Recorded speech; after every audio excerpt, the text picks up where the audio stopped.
Kia ora everyone, today we have a nice quick and easy video talking about the rumoured list of LEGO Spider-Verse figures in the upcoming CMF series that is set to release later on this year. The news here comes from the Brick Reporter on Instagram, who cites BrickTab as their source. As usual with news-based videos like this one, take everything here with a grain of salt as things are subject to change at any given time. I just thought that these figures here would be a pretty good indication for us knowing where LEGO might be going here with this collectible minifigure series. I think we all had debates when this was announced on whether or not this would be closer to, say, the LEGO Marvel Disney Plus series, or would it be closer to the LEGO Batman movie release series, which is what I always thought it would be closer to, and we'll have more discussions on that later on. There are timestamps down below for everyone who just wants to jump around. Let's get into things. We start off with our list of figures. The LEGO Spider-Verse CMF series is still set to release in September, at least for the US. I have also seen reports though for the July release date in the US, so who really knows what's going on there. The NZ dates are always 2 to 3 months behind now ever since COVID, so I'm expecting these to be around September, October for us. The minifigures in the list are Miles Morales, Gwen Stacy, Spider-Byte, Spider-Man India, Cyborg Spider-Woman, Spider-Man 2099, Sun Spider, Spider-Punk, Peter B. Parker with Mayday, Cowboy Spider-Man, Spider-Werewolf, and Miles Prowler. My thoughts immediately is that this is exactly what I was kind of expecting. There's a couple of surprises there as well. The best thing about this lineup for me while writing the script is that I don't remember half of these characters from the movies, so getting to research into these designs makes the choices more interesting and fresh. I mentioned earlier the comparisons that we can make between the Marvel CMF series or the ones based on the LEGO Batman movie. What I meant by that was that people were assuming that this would be an entire wave of all unique characters from both movies. I saw people mentioning that we'd have the likes of Penny Parker, Miles' parents, Kingpin, Prowler, Lila, literally so many characters, including main ones that I just haven't even mentioned here. There were plenty of characters in both movies to make up a full line of 12 figures for a CMF series. This series could have just been filled with all of those named people, but I personally never believed that that would ever be the case. I personally always saw this as being just like the Batman movie ones, in which we would have multiple variants of Spider-Man throwaway gag-like characters here instead. It looks like it is similar to those, in the sense that while having gag-like characters, we are still getting some named characters from the movies as well. My other thought here is that it does all seem to be sequel-based. There's nothing based on the first movie there, but we might still be surprised there. You never really know. I'll also add that any missing characters, especially the main people from the first movie, it's likely because I'm assuming LEGO already have plans set in for their inclusions later on. So we shouldn't necessarily rule out those character inclusions just yet. They might pop up in a set or two later on. Let's talk about each figure here real quick. Miles and Gwen were both recently seen in the first ever official Spider-Verse LEGO set that released earlier in the year in 2025. The set there is based on the second movie. It also featured the minifigures of Miles' father and the Spot. Those two figures are missing from the series. It's not that common for LEGO to reuse a minifigure already released in a set in a CMF series. Usually it goes the other way around. We've seen some CMF figures pop up in sets later on. Recent examples are the ones like, I believe, Princess Tiana from the Disney CMF series. That exact same figure was then used in the Disney Castle, which released later on. But at the same time, it's not like it's never happened before. Maggie from The Simpsons house was then thrown into the second series of collectible minifigures, the only difference there being that she had the accessory of Santa's little helper. So it's happened, it's just not that common. Since this is seemingly based on the second movie, I'm assuming that Miles and Gwen will be similar looking figures to the ones featured in that LEGO set. That's why I maybe think that they could be the exact same ones even, but the ideal choice for me would be them in their school uniforms or civilian based wear.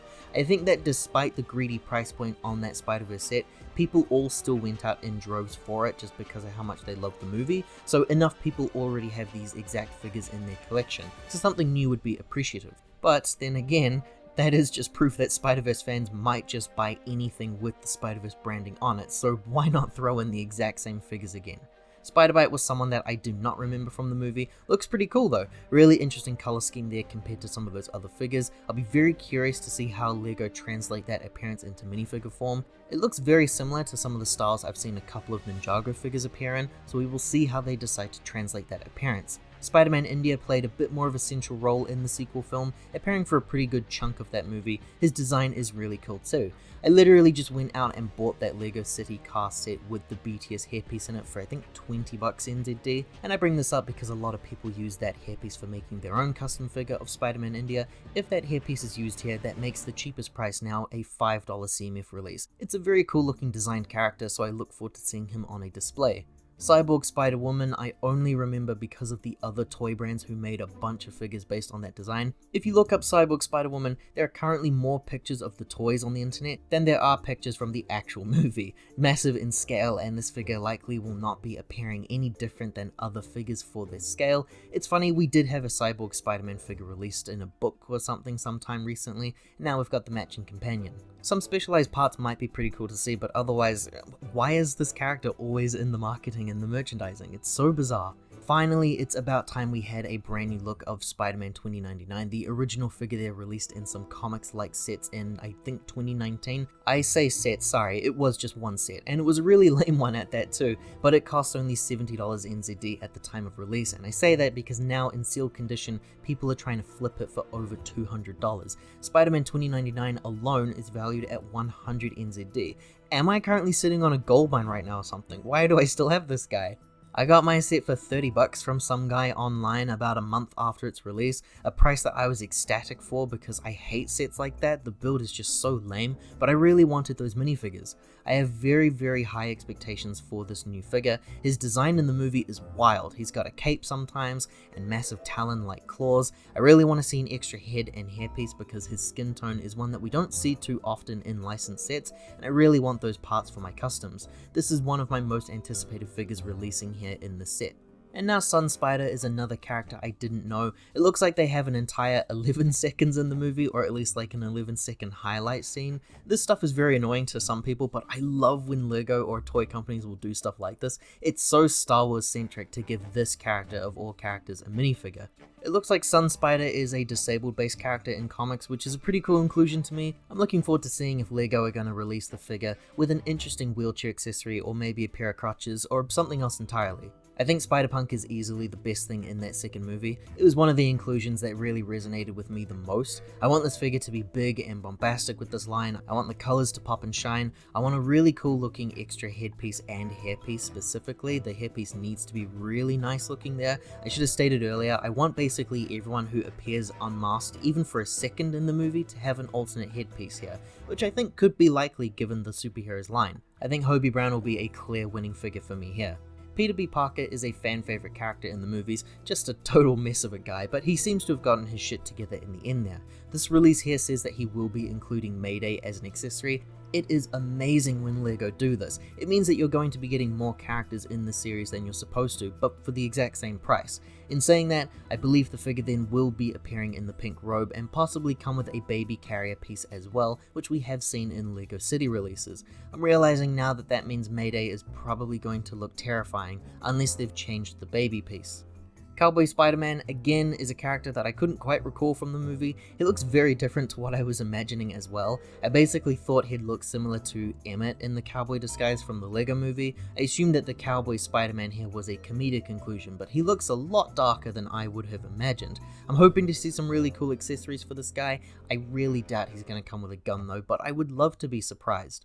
And Spider-Werewolf, again, I also didn't remember this guy, but you don't have to sell me on this guy. It's the specialized parts that are really going to sell this figure. Again, he has like the smallest chunk of the movie dedicated to him, but this should be such a specialized looking figure. I can't wait to see what he looks like.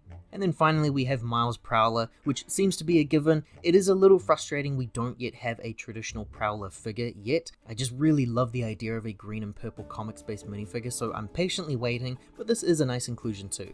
I do have some concerns there. I don't think the costume is better looking with the mask. I think the iconic imagery of this scene comes from actually seeing Miles, so I do hope that they add a Miles headpiece there, but it does worry me a little bit because in the scene he has a very special hairstyle that LEGO genuinely hate to adapt onto minifigures. LEGO are very weird when it comes to adapting black hair on their minifigures. They ignore a lot of styles that are linked towards African American culture, and they just use parts that are kind of close enough. It was the biggest issue I had with the Black Panther Wakanda Forever sets. I love making customs. I really want every hairstyle available in LEGO. So it's been disappointing me for years to see them kind of with this weird output, but if they were ever to try and make something authentic, it's genuinely more likely to happen here in a CMF series than an actual release LEGO set. So for that reason, this guy here is my third most anticipated release. I need to see if they honor that hairpiece or not. Those are my very quick thoughts on each figure there for the upcoming Spider-Verse release. I have more to say about some selections there than I do others. It should be a really interesting release. I think people will really love this thing when it comes out. I hope it kind of lives up to the expectations of previous Marvel CMF series. These movies mean the world to so many people, and the designs are very special for people like me who just want to use parts for making customs, so I really look forward to this release. I'm curious to know what your thoughts are on the roster and the upcoming CMF. You should let me know down below. Liking this video here and subscribing to the channel does help to support more videos like this one in the future. Thanks for watching everyone, ka kite anō. Hope to see you all next time.